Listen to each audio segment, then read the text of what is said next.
Big boss Kannada season 11ರಲ್ಲಿ ಈ ವಾರದ captaincy task ಅನ್ನು ಪ್ರಬಲ ಸ್ಪರ್ಧಿ ಗೆದ್ದಿದ್ದಾರೆ. ಹಲವಾರು ಸ್ಪರ್ಧಿಗಳು ಭಾಗವಹಿಸಿದ್ದ ಈ ಟಾಸ್ಕ್ನಲ್ಲಿ ಅತ್ಯುತ್ತಮ ಪ್ರದರ್ಶನ ಕಾರಣ ಅವರು ಕ್ಯಾಪ್ಟನ್ ಆಗಿ ಆಯ್ಕೆಯಾಗಿದ್ದಾರೆ. ಇದು ಅವರ 53ನೇ ದಿನಗಳ ಕನಸಿನ ನೆರವೇರಿಕೆಯಾಗಿದೆ.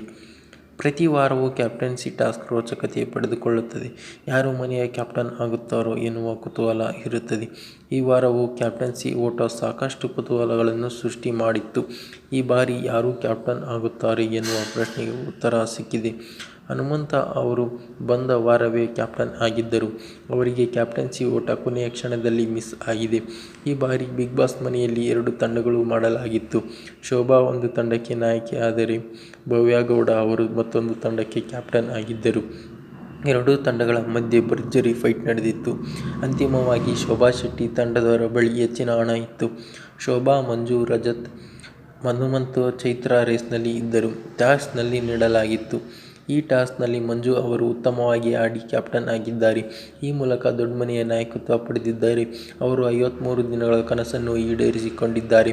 ಇದು ಮನೆಯ ಮಂದಿಗೆ ಖುಷಿ ಕೊಟ್ಟಿದೆ. ಇನ್ನು ಹನುಮಂತ ಅವರಿಗೆ ಕ್ಯಾಪ್ಟನ್ಸಿ ಮಿಸ್ ಆಗಿದೆ. ಬಿಗ್ ಬಾಸ್ ಕನ್ನಡ ಸೀಸನ್ 11ರಲ್ಲಿ ಕ್ಯಾಪ್ಟನ್ ಆಗಬೇಕು ಎಂದು ಮಂಜು ಅವರು ಸಾಕಷ್ಟು ಪ್ರಯತ್ನ ಪಡುತ್ತಲೇ ಇದ್ದರು. ಆದರೆ ಇದು ಸಾಧ್ಯ ಆಗುತ್ತಾ ಇರಲಿಲ್ಲ. ಅವರು ಸಂಚು ರೂಪಿಸುವುದರಲ್ಲಿ ಎತ್ತಿದ ಕೈ. ಆದರೆ ಕ್ಯಾಪ್ಟನ್ ಆಗುವ ಕನಸು ಮಾತ್ರ ಈಡೇರಲಿಲ್ಲ. ಈಗ ಅದು ಈಡೇರಿದೆ.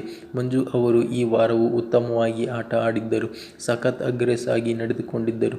ತಂಡ ರಚನೆಯಾಗುವ ಮಂಜು ಅವರನ್ನು ತಮ್ಮ ತಂಡಕ್ಕೆ ಸೇರ್ಪಡೆ ಮಾಡಿಕೊಳ್ಳಬೇಕು ಎಂದು ಅನೇಕರು ಭಾವಿಸುತ್ತಿದ್ದಾರೆ. ಆ ಮಟ್ಟಕ್ಕೆ ಅವರ ಆಟ ಇರುತ್ತದೆ.